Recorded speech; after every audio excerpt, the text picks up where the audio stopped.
கர்த்தருடைய பரிசுத்த நாமத்திற்கு மகிமை உண்டாவதாக. இன்னைக்கு கர்த்தர் நம்மளோடு பேசுகிற ஒரு அருமையான வார்த்தை, என்னை அவர்கள் மேற்கொள்ள விடவில்லை. நம்மை எதிர்க்கிற சக்திகளை, நம்மை எதிர்க்கிற அந்தகாரங்களை, நம்மை எதிர்க்கிற மனித சக்திகளை ஆண்டவர் என்ன செய்கிறார்? மேற்கொள்ள விடாமல் நம்மளை காப்பாற்றி கொண்டே இருக்கிறார். அதற்கு ஆதாரமாக சங்கீதம் 129 1-2 வசனங்களை கவனமாக பார்க்கலாம். என் சிறுவயது தொடங்கி அநேக தரம் என்னை நெருக்கினார்கள். என் சிறுவயது தொடங்கி அநேக தரம் என்னை நெருக்கியும் என்னை மேற்கொள்ளாமல் போனார்கள். எத்தனை அருமையான வார்த்தை பாருங்க தேவச்சனம், எத்தனை உண்மையான வார்த்தை. இன்னைக்கு நீங்கள் உயிரோடு இருந்து இயேசு என்ற நாமத்தை அறிந்து நித்திய ஜீவனை அடையும்படியாக பிரயாசப்பட்டு கொண்டிருக்கிற இந்த அருமையான வாய்ப்பு, இந்த சந்தர்ப்பம் எல்லாருக்கும் கிடைக்கல. பார்த்துக்கோங்க, ஆண்டவர் நமக்கு கொடுத்திருக்கிறார். தேவ ஜனமே, நம்ம கையில் என்ன இருக்குது? நம்ம கையில் இருக்கிறது அந்த விலையேறப்பெற்ற இயேசு கிறிஸ்து, அந்த ரட்சிப்பு, அந்த பரலோக ராஜ்யம், அந்த உன்னதமான தேவ வார்த்தை, அந்த அபிஷேகம், அந்த பரிசுத்த ஆவியானவர், இவைகளை எல்லாம் கர்த்தர் நம்ம கையில் கொடுத்திருக்கிறார். இது உலகத்தாருடைய கையில் இல்லை, நம்ம கையில் இருக்கிறது பெரிய பொக்கிஷம். இந்த பொக்கிஷத்தை குறித்து உணர்வு இன்னைக்கு யாருக்கும் தெரியாது.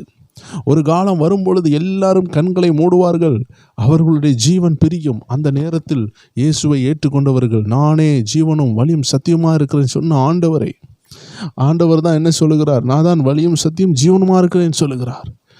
அந்த இயேசுவனுடைய பாதையில் செல்லாத யாராக இருந்தாலும் அவர்கள் ஆத்துமா பாதாளத்தில் தள்ளப்படுகிறதை யாராலும் தடுக்க முடியாது. அன்னைக்கு தெரியும் யார் உண்மையான பொக்கிஷத்தை உடையவர்கள் என்று. தேவ ஜனங்களே, இன்னைக்கு இவ்வளோ விலையேறப்பெற்ற பொக்கிஷத்தை நம்ம கையில் வைத்திருக்கிறோம். இன்னைக்கு நிம்மதியாக இயேசுவின் நாமத்தை நம்ம துதித்து கொண்டிருக்கிறோம். இந்த இயேசுவின் நாமத்துக்கிட்ட நிறைய பேர் வர முடியாதபடி, இந்த ரட்சிப்பண்டை நிறைய பேர் வர முடியாதபடி பண ஆசை என்ற கட்டுகள், உலக இச்சைகள், மாய்மாலங்கள் இன்னைக்கு அவர்களை கட்டி வைத்திருக்கிறது. ஆனால் நீங்கள் இன்னைக்கு சோத்திரம் பண்ணி கொண்டு இருக்கிறீங்க. வாழ்க்கையில் நிறைய விஷயங்கள் இல்லாவிட்டாலும் கர்த்தர் உங்க கூட இருக்கிறார். ஆண்டு சொல்லுகிறார், இன்னைக்கு உன்னுடைய நாவு இயேசு என்ற நாமத்தை அறிக்கை பண்ணுகிறதா? இன்னைக்கு இந்த தேவனை உன் இரட்சகராக கொண்டிருக்கிறீர்களா?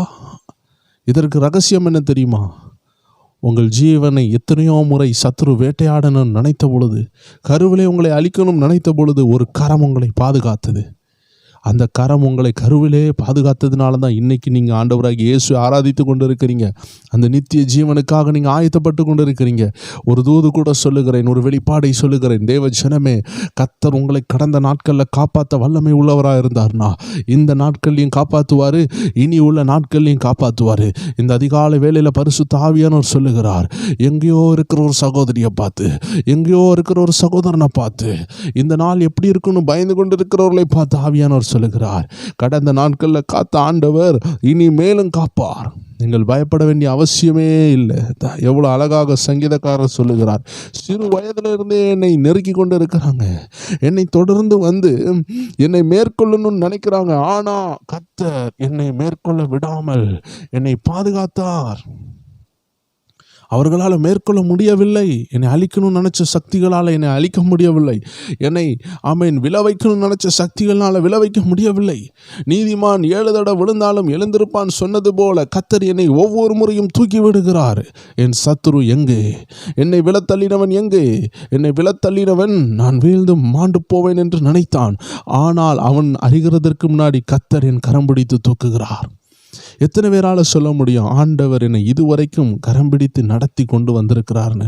இந்த அதிகாலை வேளையில் எல்லாரும் நன்றியோடு நன்றி செலுத்துவோமா? உள்ளத்தின் ஆழத்தில் இருந்து நன்றி நிறைந்த இருதயத்தோடு, ஆண்டவரை, சிறுவயது தொடங்கி இதுவரைக்கும் எத்தனை வியாதிகள், எத்தனை கடன் போராட்டங்கள், எத்தனை பில்லிசூனியங்கள், எத்தனை ஆண்டவரை சூழ்ச்சிகள், மனித போராட்டங்கள், பிசாசின் ஆயுதங்கள், இதில் எதுலேயுமே என்னை கைவிடாமல் இவ்வளோ தூரம் கொண்டு வந்தீரே, அதற்கு ஒரு நன்றியை உள்ளத்தின் ஆழத்திலிருந்து சொல்லலாமே இந்த அருமையான நாளில். ஆண்டவரே, உமக்கு நன்றின்னு மட்டும் சொல்லுங்க. What shall I do, what shall I give to my God, just I say thank you. நான் ஆண்டவருக்கு நன்றி தான் செலுத்த முடியும். ஒரு ஆள் பெரிய உதவி செய்யும் பொழுது நீங்கள் என்ன சொல்லுவீங்க? தேங்க்யூன்னு சொல்லுவீங்க. ஏன்னா அது மனசுலேருந்து கொடுக்குறீங்க. இந்த உலகத்தில் எத்தனை கோடி கொடுத்தாலும் அது மனசுலேருந்து கொடுக்கலன்னா அது வேஸ்ட்டு. ஆனால் அந்த நன்றி மட்டும் இருதயத்திலிருந்து கொடுக்கக்கூடிய ஒன்றாக இருக்கிறது. அது ரொம்ப வேல்யூ கொண்டது. நிறைய பேர் சொல்லுவாங்க, நான் இவ்வளோ செஞ்சுருக்கேன், ஒரு நன்றி தான் சொல்கிறேன்னு சொல்லுவாங்க. அவர்களுக்கு குணத்தினுடைய மேன்மை தெரியாது. நம்ம ஆண்டவருக்கு குணத்தினுடைய மேன்மை தெரியும். அவர் எவ்வளோ செய்துட்டு உங்கள்கிட்ட எதிர்பார்க்கறது ஒரு சின்ன நன்றி. என் பிள்ளை நன்றி உள்ளவனா இருக்கிறானா, என் மகா நன்றி உள்ளவளா இருக்கிறாளா அப்படின்னு யோசித்து, ஆமேன், அப்படின்னு அவர் பார்க்குறாரு. நீங்கள் யோசித்து பாருங்க, அந்த நன்றியை செலுத்துங்க. அவர் இனிமேலும் வழி நடத்த வல்லமை உள்ளவராக இருக்கிறார். உங்களை சிறுவயது தொடங்கி இதுவரைக்கும் நெருக்கியும் மேற்கொள்ளவில்லை என்றால் இனிமேலும் உங்களை மேற்கொள்வதில்லை. அந்த பார்வோன் சேனை உங்களை மேற்கொள்ளவில்லை என்றால் அது இனிமேலும் மேற்கொள்ளாது. அந்த பில்லி சூனியம் இதுவரைக்கும் மேற்கொள்ளலைன்னா இனிமேலும் மேற்கொள்ளாது. அந்த பாவ சோதனைகள் இதுவரைக்கும் மேற்கொள்ளலைன்னா இனிமேலும் மேற்கொள்ளாது.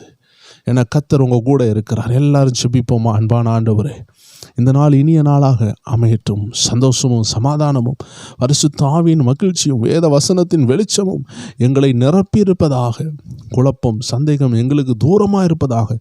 பயத்தின் ஆவிகள், குடிபோதையின் ஆவிகள், பில்லி சுனி ஆவிகள் எல்லாம் தூர விலகி செல்வதாக. கர்த்தருடைய வெளிச்சமும் பரிசுத்த ஆவியானுடைய வழிநடத்துதலும் எங்கள் ஜனங்கள் ஒவ்வொரு பேருக்கும் உண்டாவதாக. ஒவ்வொரு வேர் மேலையும் ராஜரீக கிரீடம் இறங்கி ஒவ்வொரு வேரையும் ராஜாக்களாக ஆசாரியர்களாக வழி நடத்தட்டும் அப்பா.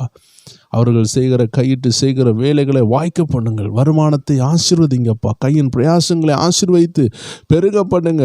விசேஷமாக அவர்களுக்கு ஆவிக்குரிய ஜீவியத்தில் ஒரு பெரிய உயர்வை கொடுங்க. ஆவிக்குரிய வாழ்க்கையை ஆசீர்வதிங்க, மேன்மைப்படுத்துங்க, கனப்படுத்துங்க. இயேசு கிறிஸ்துவின் நாமத்தில் ஜெபிக்கிறோம் நல்ல பிதாவே. ஆமேன், ஆமேன், ஆமேன்.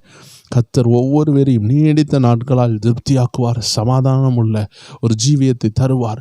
இன்னைக்கு குழப்பமாக இருக்கிற இந்த நிலைமை சமாதானமாய் மாறும் என்பதில் சந்தேகமே இல்லை.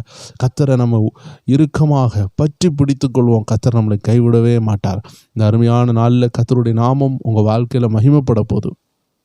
இயேசு உங்கள் கூடவே இருப்பார். அதை நீங்கள் கண்டிப்பாக அனுபவிப்பீர்கள். விசேஷமாக இன்று இரவு நம்மளுடைய ஸ்பிரிச்சுவல் WF என்ற சேனலில் நல்ல ஒரு ஆவிக்குரிய ஒரு அருமையான பதிவு இருக்கிறது. நீங்கள் 9 மணி அளவில் நம்ம Bright Time channel, WhatsApp Bright Time சேனலில் நீங்கள் ஃபாலோ பண்ணிக்கோங்க. அதில் உங்களுக்கு லிங்க் கொடுக்கப்படும். உங்களை 9 மணி அளவில் சந்திக்கலாம். கர்த்தர் உங்களை ஆசீர்வதிப்பார். God bless you. ஆமேன்.